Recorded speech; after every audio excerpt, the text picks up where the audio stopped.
श्री सुखदेव जी कहते, राजन, भरत जी का पुत्र सुमति हुआ,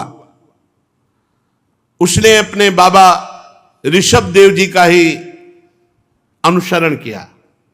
भरत जी के पिता भगवान ऋषभ देव जी थे, तो भरत जी के पुत्र सुमति ने ठीक जैसे ऋषभ देव भगवान परमहंसों की चर्या में जीवन व्यतीत किया, ऐसे ही कलयुग में बहुत से पाखंडी लोग, अनाद्य पुरुष अपनी दुष्ट बुद्धि से वेद विरुद्ध कल्पना करके ऐसे आचरण करेंगे। सामर्थ्य नहीं है वैसे आचरण करने की, पर जो दिखावे के लिए सामर्थ्य, वो से पाखंड कहते हैं। पाखंडी लोग ऐसा, जैसा सुमति जी ने वास्तविक भगवान ऋषभ देव जी के मार्ग का अनुसरण करके परमहंसचर्या अपनाई, तो पाखंडी लोग वेद विरुद्ध आचरण करेंगे। सुमति जी के पुत्र देवताजित नामक एक हुए। देवताजित के गर्भ, आसुरी के गर्भ से देवद्युम्न, देवद्युम्न से धेनुमति परमेष्ठी, उसके सुवर्चला के गर्भ से प्रतीह नामक पुत्र। ये महाराज भरत जी का वंश का वर्णन करते हैं। प्रतीह जी आत्मज्ञानी महापुरुष थे।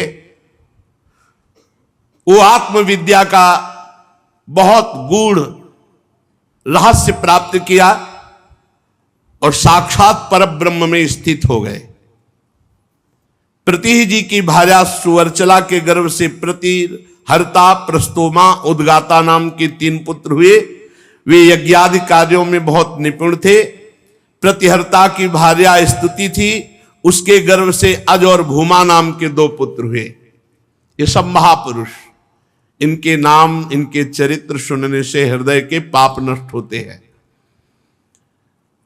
भूमा के ऋषकुल्या से उद्गीत, उससे देवकुल्या, प्रस्ताव और प्रस्ताव से न्युत्सा के गर्भ से विभु नामक पुत्र हुआ। विभु के रति के उदर से प्रथुषेण, प्रथुषेण से आकूत से नक्त, नक्त के द्रुति गर्भ से उदार कीर्ति राजा गय का जन्म हुआ।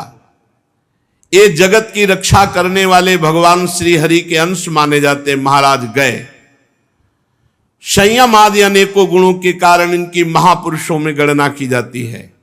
महाराज गय ने प्रजा के पालन पोषण, रंजन और चाव आदि और शासन आदि ये सब यथावत किए जैसे पूर्व धार्मिक राजा करते थे, और बहुत सी यज्ञों का अनुष्ठान किया, इसलिए भगवत प्रीति को प्राप्त हुए। ये परमार्थ स्वरूप हो गए महाराज गए। देखो, पहले गृहस्थी में रहकर धर्मानुष्ठान, नाम जप, बड़े बड़े पवित्र आचरण, तो आत्मज्ञानी, बड़े भगवत प्रेमी महात्मा के रूप में गृहस्थ में रहते। गृहस्थ होते हुए आत्मज्ञानी, परम भगवत प्रेमी। जो लोग आज कहते हैं कि अरे हम तो गृहस्थ कोई नीच आश्रम है क्या? इसी से बड़े बड़े परमहंस प्रकट होते हैं, और बड़े बड़े परमहंसों के उदर का पोषण गृहस्थों से होता है, और बड़े बड़े परमहंस गृहस्थों में हुए हैं।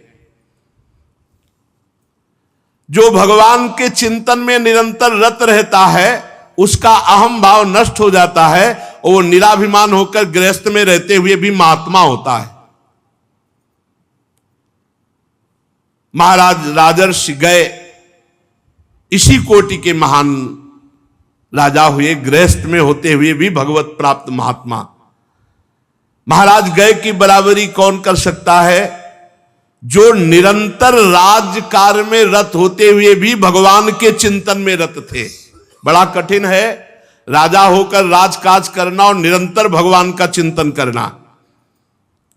साधु समाज की सेवा, सत्पुरुषों की सेवा और भगवान चिंतन के प्रभाव से बड़ी ऊंची स्थिति को प्राप्त थे महाराज गए।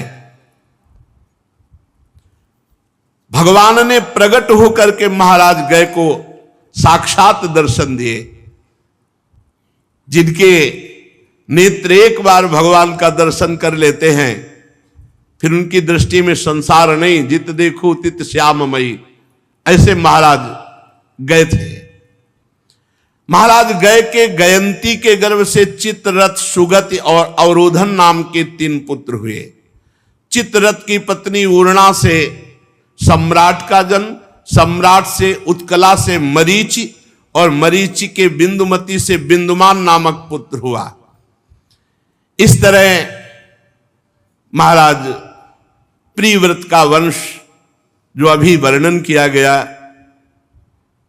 जैसे उत्तानपाद के वंश में महान ध्रुव, अंगादि, ऐसे उनके बड़े भाई प्रियव्रत के अंश में भगवान ऋषभदेव जी, भरत जी और ये जो अभी बड़े बड़े महान राजाओं का वर्णन हुआ। इनके सुनने से हृदय में वैराग्य और भगवान के प्रति भाव बढ़ता है, क्योंकि इतने बड़े बड़े सब नहीं रह गए, तो हमको भी जाना है। हमें जाना है तो भगवान का भजन करके जाना है, भगवान का नाम कीर्तन, भगवान का यश, भगवान की लीला कथा सुनकर भगवत भक्ति हृदय में धारण करके।